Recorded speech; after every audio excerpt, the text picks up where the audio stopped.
दोस्तों, आज है शुक्रवार और हम सुनेंगे संतोषी माता की कथा को। दोस्तों, वीडियो पसंद आए तो वीडियो को लाइक करें, शेयर करें और सब्सक्राइब कीजिए। दोस्तों, शुक्रवार का दिन संतोषी माता की पूजा के लिए माना जाता है। अत्यंत ही सरल, आसानी से प्रसन्न होने वाली संतोषी माता का व्रत हर तरह से गृहस्थी को धन धान्य पुत्र अन्न वस्त्र से परिपूर्ण रखता है और माँ अपने भक्त को हर कष्ट से बचाती हैं। तो फिर चलिए हम इस कथा का श्रवण करते हैं। बहुत समय पहले की बात है। एक बुढ़िया के 7 पुत्र थे।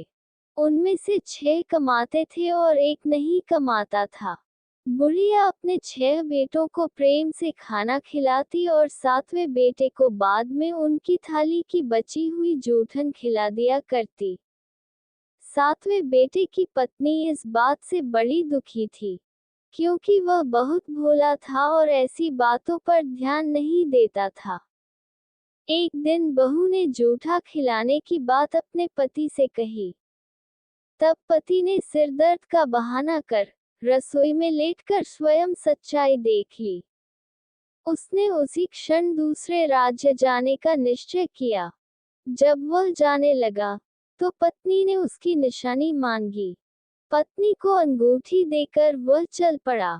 दूसरे राज्य पहुंचते ही उसे एक सेठ की दुकान पर काम मिल गया और जल्दी ही उसने मेहनत से अपनी जगह बना ली। इधर बेटे के घर से चले जाने पर सास ससुर बहू पर अत्याचार करने लगे।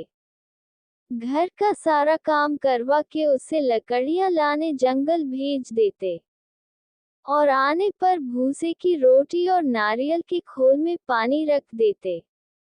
इस तरह अपार कष्ट में बहू के दिन कट रहे थे। एक दिन लकड़ियां लाते समय रास्ते में उसने कुछ महिलाओं को संतोषी माता की पूजा करते देखा और पूजा विधि पूछी। उनसे सुने अनुसार बहू ने भी कुछ लकड़ियां बेच दी और 1.25 रुपए का गुड़ चना लेकर संतोषी माता के मंदिर में जाकर संकल्प लिया। शुक्रवार बीतते ही उसके पति का पता और पैसे दोनों आ गए। बहू ने मंदिर जाकर माता से फरियाद की कि उसके पति को वापस ला दे, उसको वरदान दे। माता संतोषी ने स्वप्न में बेटे को दर्शन दिए और बहू का दुखड़ा सुनाया। इसके साथ ही उसके काम को पूरा कर घर जाने का संकल्प कराया। माता के आशीर्वाद से दूसरे दिन ही बेटे का सब लेन देन का काम काज निपट गया और वह कपड़ा गहना लेकर घर चल पड़ा। वहां बहू रोज लकड़ियां बीनकर माताजी के मंदिर में दर्शन कर अपने सुख दुख कहा करती थी। एक दिन माता ने उसे ज्ञान दिया कि आज तेरा पति लौटने वाला है। तू नदी किनारे थोड़ी लकड़ियां रख दे और देर से घर जाकर आंगन से ही आवाज लगाना कि सासू माँ, लकड़ियां ले लो और भूसे की रोटी दे दो, नारियल के खोल में पानी दे दो। बहू ने ऐसा ही किया। उसने नदी किनारे जो लकड़ियां रखीं, उसे देख बेटे को भूख लगी और वह रोटी बना खाकर घर चला। घर पर माँ द्वारा भोजन का पूछने पर उसने मना कर दिया और अपनी पत्नी के बारे में पूछा। तभी बहू आकर आवाज लगाकर भूसे की रोटी और नारियल के खोल में पानी मांगने लगी। बेटे के सामने सास झूठ बोलने लगी कि रोज 4 बार खाती है, आज तुझे देखकर नाटक कर रही है। ये सारा दृश्य देख बेटा अपनी पत्नी को लेकर दूसरे घर में ठाठ से रहने लगा।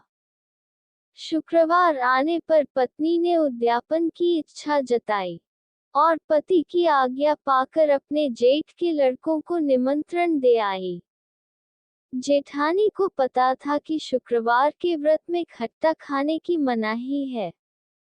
उसने अपने बच्चों को सिखाकर भेजा कि खटाई जरूर मांगना। बच्चों ने भरपेट खीर खाई और फिर खटाई की रट लगाकर बैठ गए। ना देने पर चाची से रुपए मांगे और इमली खरीद कर खा ली। इससे संतोषी माता नाराज हो गई और बहू के पति को राजा के सैनिक पकड़कर ले गए। बहू ने मंदिर जाकर माफी मांगी और वापस उद्यापन का संकल्प लिया। इसके साथ ही उसका पति राजा के यहाँ से छूटकर घर आ गया।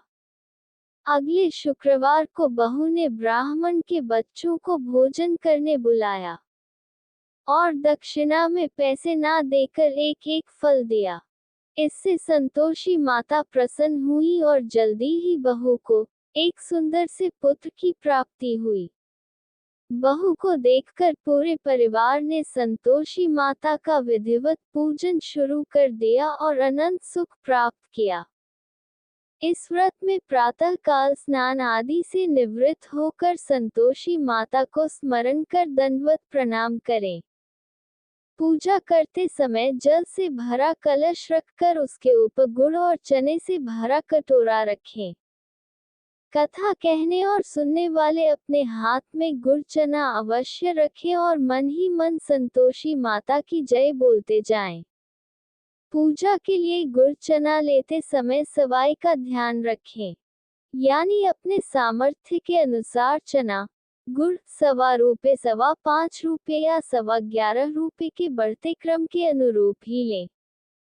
कथा समाप्त होने पर हाथ का गुड़ चना गाय माता को खिला दें और कलश पर रखा चना गुड़ प्रसाद के रूप में बांट दें और स्वयं भी प्रसाद लें। प्रेम से बोलिए संतोषी माता की जय। भगवान आप सबकी मनोकामनाएं पूर्ण करें। जय माता दी।